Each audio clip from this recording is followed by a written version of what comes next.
જામનગરમાં નવાનગર કોઓપરેટિવ બેંકનું નામ ખૂબ જ મોટું છે। જામનગરમાં આ બેંક 10 બ્રાન્ચો ધરાવે છે। આ બેંકમાં 979 કરોડની ડિપોઝિટ છે। આ નવાનગર કોઓપરેટિવ બેંકે 429 કરોડનું ધિરાણ કર્યું છે।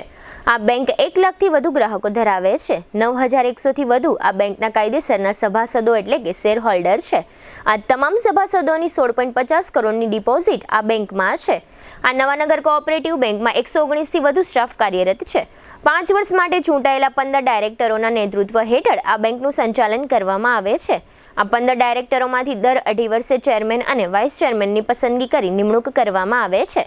તાજેતરમાં એટલે કે 15 ડિસેમ્બર 2025ના રોજ આ બેંકના ચેરમેન તરીકે અશોકભાઈ જોબનપુત્ર તથા વાઇસ ચેરમેન તરીકે મુનીષ જયચંદ્ર મહેતાની પસંદગી કરીને નિમણૂક કરવામાં આવી છે।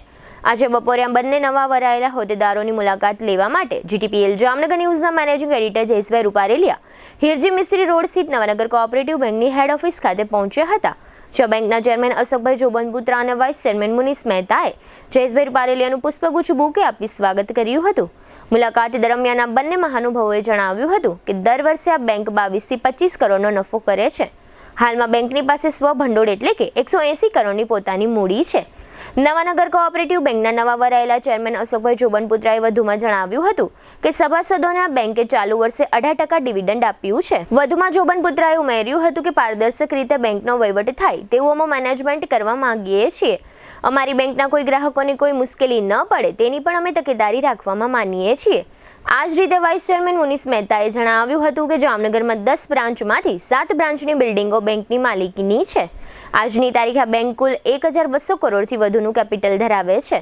આવતા દિવસોમાં અમો 1000 કરોડની ડિપોઝિટ પ્રાપ્ત કરીશું। 1000 કરોડની ડિપોઝિટ મેળવ્યા બાદ અમો આરબીઆઈમાં શિડ્યુલ બેંક તરીકેનો દરજ્જો મળે તે માટે અમો એપ્લાય થશું। આમાં નવાનગર બેંક દિવસે ને દિવસે પ્રગતિ કરે તે માટેના અમારા પ્રયાસો રહેશે। આ બેંકની સ્થાપના 28 ઓગસ્ટ 1980ના રોજ કરવામાં આવી હતી। આજે આ બેંકને 45 વર્ષથી વધુનો સમય થયો છે, છતાં ગ્રાહકોનો અને થાપણદારોનો વિશ્વાસ આજ દિન સુધી અડગ રહ્યો છે, જેનું માત્ર કારણ એક જ છે, પારદર્શક અને પરફેક્ટ મેનેજમેન્ટ। આ બેંક સાથે વર્ષોથી જામનગરના જાણીતા ઉદ્યોગપતિ આર કે સાનું નામ જોડાયેલું છે। આજે આ એક બેંક એક વટવૃક્ષ બની ચૂકી છે।